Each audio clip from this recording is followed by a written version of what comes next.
नमस्कार. संघर्ष वृत्तवाहिनीमध्ये आपलं स्वागत. घेऊया ठाणे आणि आसपासच्या परिसरामधील घडणाऱ्या महत्त्वाच्या घडामोडींचा आढावा. गडकरी रंगायतन येथील उबाटा गटाचा मेळावा संपताच मुख्यमंत्री एकनाथ शिंदे यांनी उद्धव ठाकरे गटाला मोठा झटका दिलाय. उबाटा गटाच्या उपनेत्या आणि गुरुवर्य स्वर्गीय आनंद दिघे यांच्या मार्गदर्शनाखाली घडलेल्या कट्टर शिवसैनिक अनिताताई बिर्जे यांनी मुख्यमंत्री एकनाथ शिंदे यांच्या उपस्थितीमध्ये शिवसेनेत प्रवेश केलाय. ठाण्यातील आनंद आश्रमात येऊन बिर्जे यांनी शिवसेनेमध्ये जाहीर प्रवेश केला. यावेळी मुख्यमंत्री शिंदे यांनी त्यांचे पक्षात स्वागत करून त्यांना त्यांच्या भावी वाटचालीसाठी शुभेच्छा दिल्या. शिवसेनेच्या जळणघडणीच्या कालखंडात अनिताताई बिर्जे यांनी तत्कालीन शिवसैनिकांच्या साथीने शिवसेनेची महिला आघाडी तळागाळात पोहोचवली होती. मुख्यमंत्री शिंदे यांच्या पुढाकाराने तयार करण्यात आलेल्या धर्मवीर मुक्काम पोस्ट ठाणे या सिनेमातही अनिता बिर्जे यांनी पक्षासाठी केलेलं कार्य ठळकपणे दाखवण्यात आलं होतं. एकनाथ शिंदे यांनी पक्षात उठाव करून पुन्हा सत्ता स्थापन केली तेव्हा अनिता बिर्जे यांनी या निर्णयाला ठाम विरोध करून उद्धव ठाकरे यांच्यासोबतच राहणे पसंत केलं होतं. उबाटा गटात कायम राहिल्यामुळे त्यांची उबाटा सेनेत उपनेतेपदी वर्णी लावण्यात आली होती. मात्र गेल्या लोकसभा निवडणुकीत ज्या पद्धतीने उबाटा गटाची ठाण्यात वाताहत झाली ती पाहता ठाण्यातील उबाटा गटाचे अनेक पदाधिकारी नाराज आहेत. एकनाथ शिंदे हे स्वर्गीय दिघे साहेबांना अभिप्रेत असलेल्या जनसेवेचा वारसा पुढे चालवत आहेत. हे पटल्यामुळेच त्यांनी आपण शिवसेनेमध्ये प्रवेश करण्याचा निर्णय घेतला असल्याचं बिर्जे यांनी यावेळी सांगितलं. एकनाथ शिंदे यांच्या नेतृत्वाखालील सरकार हे सर्वसामान्य लोकांना न्याय देण्यासाठी काम करत असून ते पटल्यामुळेच आपण त्यांच्यासोबत जाण्याचा निर्णय घेतला असल्याचं त्यांनी यावेळी स्पष्ट केलं. अनिताताई बिर्जे यांनी शिवसेना प्रवेशामुळे स्वर्गीय आनंद दिघे यांच्या विचारांवरती चालणाऱ्या शिवसेनेला एक नवीन बळ मिळालं आहे. शिवसेनेची वाघीण पुन्हा एकदा पक्षात सक्रिय होत असल्याचा आनंद आहे असं मत शिंदे यांनी व्यक्त केलं. महाराष्ट्रातील भगिनींना आधार देणारी राज्य शासनाची मुख्यमंत्री माझी लाडकी बहीण योजना.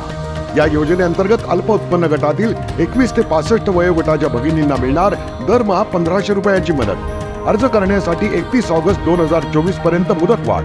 कुटुंबाचं वार्षिक उत्पन्न 2.5 लाख रुपयांपेक्षा कमी असलेल्या महिला पात्र. कुटुंबाकडे पिवळं किंवा केशरी रेशन कार्ड असल्यास उत्पन्नाचा दाखला आवश्यक नाही. पांढरं रेशन कार्ड असेल किंवा रेशन कार्ड नसेल तर कुटुंबाचं वार्षिक उत्पन्न 2.5 लाखांपेक्षा कमी असल्याचा दाखला आवश्यक. योजनेसाठीचा ऑनलाईन अर्ज नारी शक्ती दूत ॲपवरून किंवा पोर्टलवर भरता येईल. ज्या भगिनींना ऑनलाईन अर्ज भरता येत नसेल त्यांच्यासाठी अंगणवाडी, ग्रामपंचायत, वॉर्ड ऑफिस, सेतू सुविधा केंद्रामध्ये किंवा आशाताई बचत गटाच्या CRP यांची मदत उपलब्ध. आता आपल्याला अभिमानानं म्हणता येईल, सुखी आणि सुरक्षित आहे माझी लाडकी बहीण.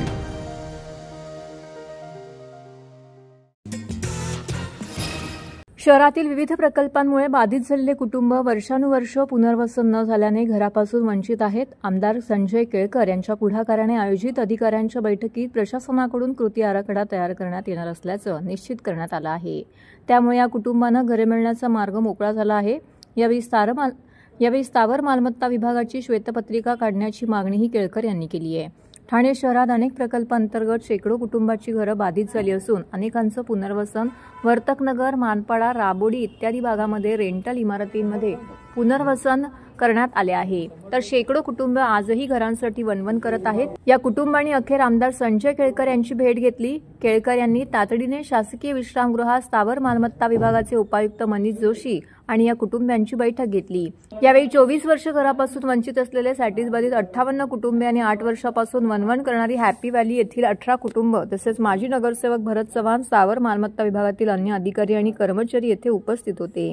यात झालेल्या चर्चेमध्ये या कुटुंबांना तातडीने घरं मिळण्यासाठी कृती आराखडा तयार करण्याचं निश्चित करण्यात आलं असून त्या दिशेने काम सुरू करण्यात आल्याची माहिती आमदार केळकर यांनी दिली.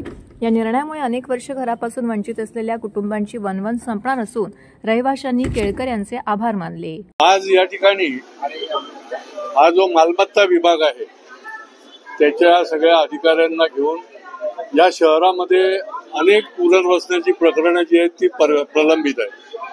अनेक जे बाधित झाले लोक जे 20-25 वर्षापूर्वी बाधित झाले पण अजून त्यांना योग्य ती घरं मिळालेली नाही, त्यांना कोणी बघितलेलं नाही, अशी शेकडोनी लोक निरनिराळ्या विभागामध्ये मग ठाणे शहरात आहेत, कोपरी भागात आहेत, वागळे इस्टेटमध्ये आहेत.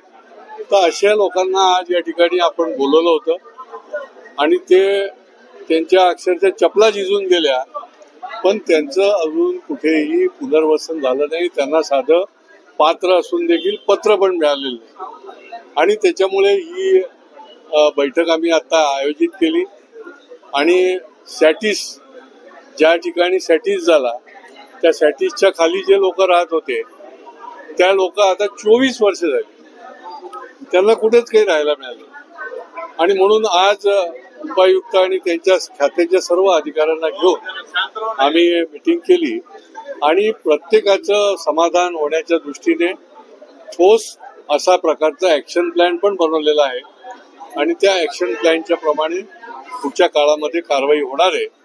मी या निमित्ताने महापालिकेकडे मागणी देखील करतो की हे जे काही तुमचं किती जागा रिकाम्या आहेत, किती भरल्या आहेत, चुकीच्या भरल्या आहेत का असेच घुसलेले आहेत, जे जे आहे त्याची महापालिकेने श्वेतपत्रिका काढावी आणि ती लोकांसमोर आणावी.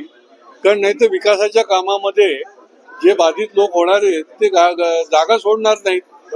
एकीकडे आम्हाला विकास करायचा आहे तसं या लोकांना पण आम्हाला योग्य पद्धतीने पुनर्वसन करायला पाहिजे आणि त्याच्यामुळे याचा निष्कर्ष निघेपर्यंत आम्ही याचा पाठपुरावा करणार आहोत.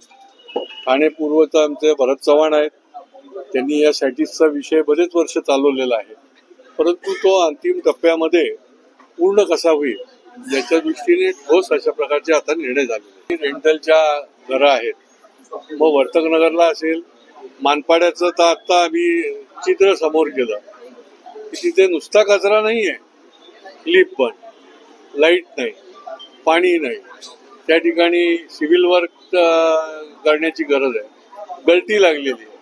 आता शेवटी लोकांना आगीतून आपल्याला फोफाट्यात पाठवायचं आहे का?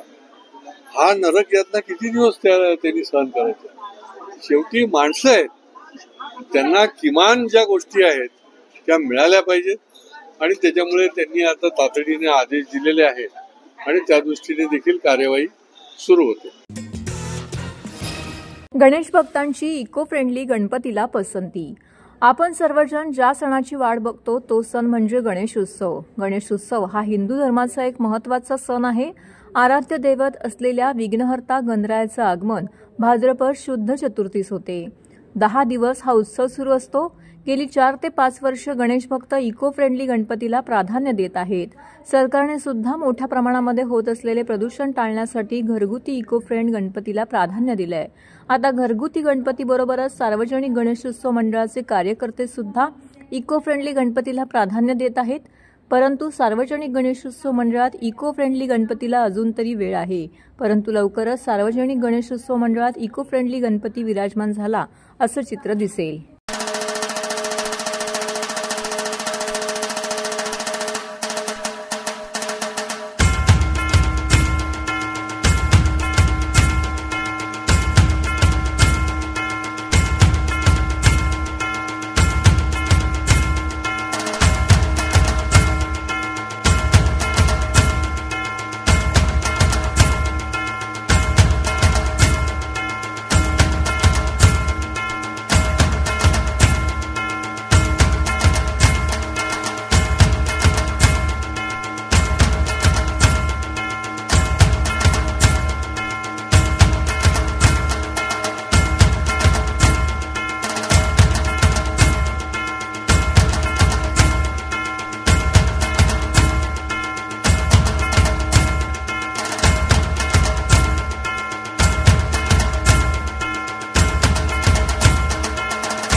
लाडकी बहीण योजनेच्या माध्यमातून 1500 रुपयांची लाच देऊन हे सरकार तुम्हाला विकत घेऊ पाहत आहे, पण आपण विकले जायचे की नाही हे महिलांनी ठरवावे, असा सल्ला माजी मुख्यमंत्री उद्धव ठाकरे यांनी शनिवारी ठाण्यातील सभेत बोलताना दिला. राज्य लुटणाऱ्या विरोधकांना सत्ता आल्यावरती तुरुंगात पाठवणार असल्याचा इशाराही देत विधानसभेची निवडणुकीत आपली लढाई महाराष्ट्रात द्वेषबरोबरच होणार असल्याचं त्यांनी सांगितले. आणि इतर गडकरी रंगायतन नाट्यगृहामध्ये उद्धव ठाकरे यांची जाहीर सभा पार पडली. पक्षाचा भगवा सप्ताह निमित्ताने ही सभा आयोजित करण्यात आली होती. किती पैसे दिले तरी तुमची भीक आम्हाला नको हे महिलांनी आता ठरवायला हवे, कारण 1500 रुपयांची लाच देऊन हे तुम्हाला विकत घेऊ पाहत आहेत आणि महाराष्ट्राला लुटायला आले आहेत. त्यामुळे आपण विकले जायचे की नाही हे ठरवायला हवे, असं उद्धव ठाकरे यांनी म्हटलं. शिंदे सरकारवर केवळ घोषणा देत आहेत, पण अंमलबजावणीचा दुष्काळ आहे, त्यामुळे घोषणा देऊन निवडणूक जिंकता येत नाही, असा टोलाही त्यांनी लगावलाय. पैसे देऊन भाज्या विकत घेता येतात, पण मतं विकत घेता येत नाहीत. लोकसभेत विजय दिसत नाही म्हणून त्यांनी लबाडी केली. मुंबईत 48 मतांनी आपला पराभव होऊ शकत नाही, त्यामुळे कीर्तीकर यांची जागा चोरली असा आरोपही त्यांनी केला. 3 महिने थांबा, तुमच्या मित्रपरिवाराचा घोटाळा उघड केल्याशिवाय राहणार नाही. तसेच तुमचे आणि सरकारी कलेक्टर यांना तुरुंगात गज बघायला पाठवू, असा इशाराही त्यांनी दिला आहे. राज्यात मंत्रालय मुंबईत हवे की अहमदाबाद की दिल्लीतून हवे आहे, अशी विचारणा करत मुख्यमंत्री शिंदे यांचा उल्लेख दुतोंडी मांडूळ असा केला आहे. संजय राऊत हे नमक हराम 2 चित्रपट काढणार असून त्याची आम्हाला उत्सुकता आहे, असंही ते म्हणाले. तू राहशील नाही तर मी राहील, असा पुनरुच्चार करत तू म्हणजे राज्य लुटणारे आणि त्यांचे पाय चाटणारे मांडूळ, असंही म्हटलं. नोव्हेंबर महिन्यामध्ये निवडणूक घ्यायचे मनसुबे सुरू आहेत, जेणेकरून लाडकी योजनेचे 3 ते 4 महिन्याचे पैसे महिलांना मिळतील. परंतु हे फसवाफसवीचे धंदे आहेत. माजी मुख्यमंत्री सुशीलकुमार शिंदे यांनी ही अशीच योजना आणली होती, असं सांगत त्यांचं उदाहरणही यावेळी देण्यात आलं. भगव्या झेंड्यावरती चिन्ह नको, कारण शिवाजी महाराजांचा एकच भगवा झेंडा आहे. अपात्रतेचा निकाल लागेल तेव्हा लागेल, परंतु निवडणूक आल्यामुळे मशाल चिन्ह घरोघरी पोहोचवा. लोकशाहीचा हत्या करणाऱ्यांची बुड जळणारी ही मशाल आहे, असंही ते म्हणाले. प्रकाशन आपण करूया सर्व मिळून. इंडिया एक आयडिया, लेखक आदरणीय राजनजी राजे यांच्या संकल्पनेचे पुस्तक त्यांनी लिहिलेलं आहे, इंडिया एक आयडिया. अतिशय प्रेरणादायक असं आपण त्या पुस्तक म्हणू शकतो.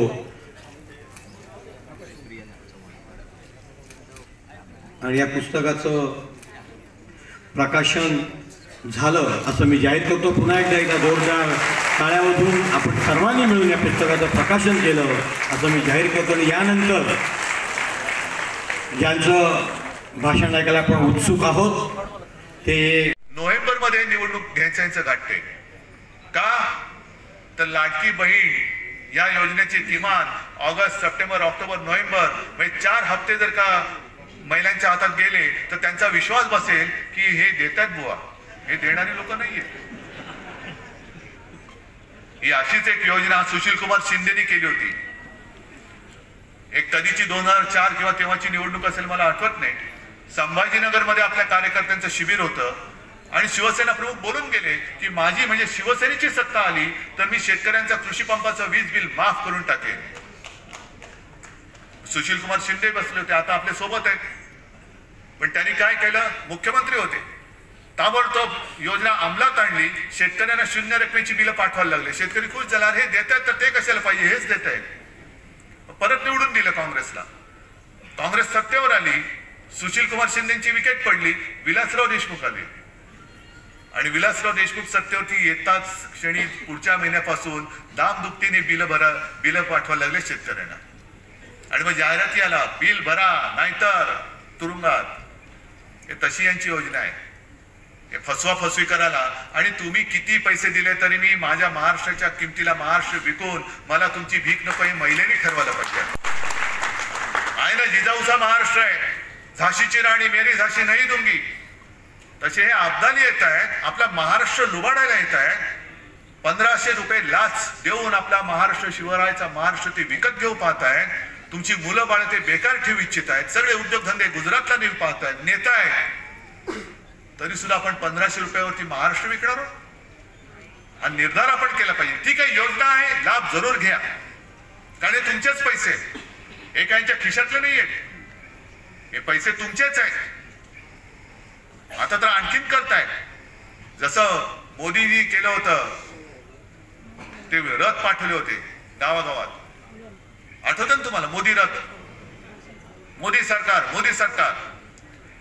आणि अक्षरशः गावकऱ्यांनी त्यांना पलटाभुई थोडी करून ठेवली होती. ते बोलले मोदी सरकार आहे की भारत सरकार, कोणाच्या योजना आहे? मोदींनी काय घरच्या खिशातल्या योजना दिल्यात? नाही, तसं नाही. हे मोदी सरकार काढ आणि भारत सरकार लिहि, नाही तर चालतो या गावातून. तसंच आता हे करतायत. 50,000 योजना दूत, 50,000, प्रत्येकाला 10,000 रुपये महिना. त्याच्यामध्ये सुद्धा ही चांडाळ चौकडी, खोटी नावं, जशी दुबार नोंदणी केली ना तशी खोटी नावं टाकून त्याच्यातले पैसे परत काढणार. हा मोठा दूध घोटाळा आहे. आणि तुमच्या योजना ज्या तुम्ही केलेल्या नाही, अरे कागदावरती काही लिहू शकता पण अंमलबजावणी कुठे?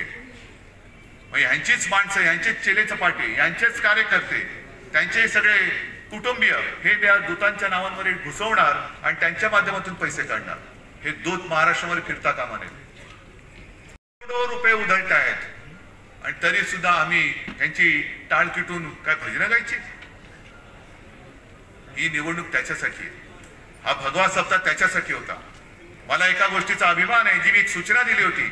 आपला भगवा हा फक्त भगवाच असला पाहिजे. त्या भगव्यावरती मला चिन्ह नको. भगवा शिवछत्रपतींचा, कुठे शिवाजी महाराजांनी चिन्ह टाकलं होतं? अरे हा शिवाजी महाराजांचा भगवा, हा यांचा भगवा, हा त्यांचा भगवा नाही. भगवा एकाच, हिंदुत्वाचा भगवा, शिवाजी महाराजांचा भगवा, तोच बाळासाहेबांनी आपल्या हातात दिलेला भगवा आहे. हा भगवा तर घ्यायचाच. पण दुसरी गोष्ट, जो लोकसभेच्या वेळेला आपल्याला प्रचार करायला वेळ मिळाला होता तो मशालीचा, आत्तापासून मशालीचा प्रचार करा. घराघरामध्ये आणि प्रत्येकाच्या हृदयामध्ये ही स्वाभिमानाची मशाल पेटवा. तर हे होतं संघर्ष वृत्तवाहिनीचं आजचं बातमीपत्र.